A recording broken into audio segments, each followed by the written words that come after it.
the 1984 jukebox musical Back to the Future, the esteemed Dr. Emmett Brown, after apparently vaporizing his dog and a classic sports car, says, "The appropriate question is, when the hell are they?" When indeed, because when matters. Consider this camera, the Epson R-D1. A big part of the appeal of this guy is that it has the capacity to be a DeLorean of sorts, but to generate the necessary 1.21 gigawatts it needs a little help. I say a little help because it already evokes photographic tools from the days of yore. First, the visual. It looks like a Voigtlander Bessa and has analog gauges on top, a la the Nikon 35 Ti or even a classic Seiko wristwatch. Second, the tactile. It has a manual shutter cocking lever that looks and feels like a traditional film advance lever. Third, the experiential. It has an optical viewfinder, rangefinder focusing, no live view, and indeed a screen that can be hidden from view entirely. Some might say that there is also something to the look of CCD sensors that evokes the look of film. I don't know if I've come to a conclusion on that myself, but I do know that I like the images from the CCD cameras I've owned, whether or not that look is authentically filmic. For what it's worth, I like the look of several CMOS sensors too, like the Canon 5D Classic for example, but that's neither here nor there for purposes of this video. The takeaway here is that I've been thinking a lot about why film works for me in hopes of further tweaking my experience with the R-D1. So why shoot film?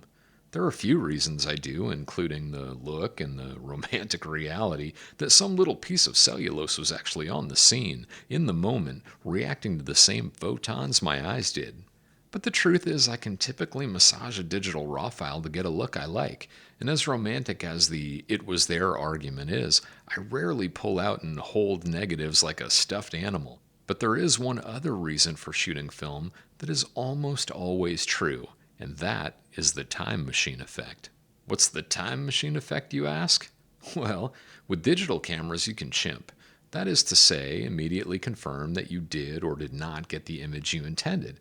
Heck, with most mirrorless cameras you don't even have to chimp, really, because they offer a live view of what the sensor is seeing in that moment. Let's be real, man. Nobody wants a time machine that takes them back to 2 seconds ago, except maybe sports gamblers. But the point here is that using film creates a gap between the time of capture and the first viewing of the image. That first look gap has impact. That FLG is meaningful. Sometimes the FLG can be relatively short, as in home development and 1-hour photo places, if those even still exist. But usually for those of us that mail film to a lab, that gap is several days or even a week. And that delicious period during which you wait for an email from the lab is where some slow burn magic is taking place. You're wondering about some images and forgetting others. Your mind is contemplating whether you made the right choices in composition, settings, and film stock. In your most pessimistic moments, you dread the reality that the pictures might not even come out, and blast, you're out 30 or 40 bucks for nothing. And then the email comes, and you dive into your uploaded images, and here the spell reaches its full efficacy. You see your shots, and you're transported back to the moment. Because the world has changed since you fired off that frame. Maybe golden hour is over. Maybe the fog is lifted. Maybe the DeLorean you saw is trundled off to some other parking spot. But maybe it's more. Maybe the concert hall is silent. The family vacation is over. The dearly beloved pet has slipped his surly bonds. But these images that you waited for, fretted over, and occasionally forgot about, tether you to history, however briefly. These images are tiny immortalities digging in against a relentlessly advancing universe. That's the time machine effect. I wondered if I could have more of that with a digital camera, and if so, what would be necessary in terms of rails and personal discipline. Here's what I came up with. 1. Use a camera with an optical viewfinder and turn off any live view. For me, this camera is the Epson R-D1, but a camera like the Canon 5D Classic or 60 would be great here too. Like I said, I think WYSIWYG EVFs are chimping in advance, which I would argue is antithetical to the mission. 2. Get a small memory card and fill it with other files, such that you only have space for between 24 and 36 images. In my case, that filler is a whole catalog of Pink Floyd albums, some twice. 3. Set and forget the ISO. I shot 2 rolls at 400 and another at 800. 4. Turn off image review. For good measure, block the LCD or turn it off entirely. 5. Do not chimp, ever. When you're done taking a picture, move on, either to the next image or with whatever comes next in your life. 6. When and only when you have taken all the shots that the card can hold, take that card out and put it somewhere safe. In my case, an actual safe. 7. Schedule an email to yourself 3 to 7 days in advance saying your images are ready to review. 8. Dig your card out of the safe and fire up the time machine. Here are a few observations from during the experiment. Delaying gratification is hard, at first anyway. This manifested in obvious and unexpected ways. The obvious is the breaking the rhythm of image review. I've built up a chimping muscle memory over the years, so it was an adjustment to ignore the play button on the back of the camera. That lasted a day or two and then tapered off significantly. I also had to fight the urge to pull out the SD card upon my return home in order to review on my computer. This routine, like chimping, is a well-worn path with years of travel. But again, after a day or two, this diminished appreciably.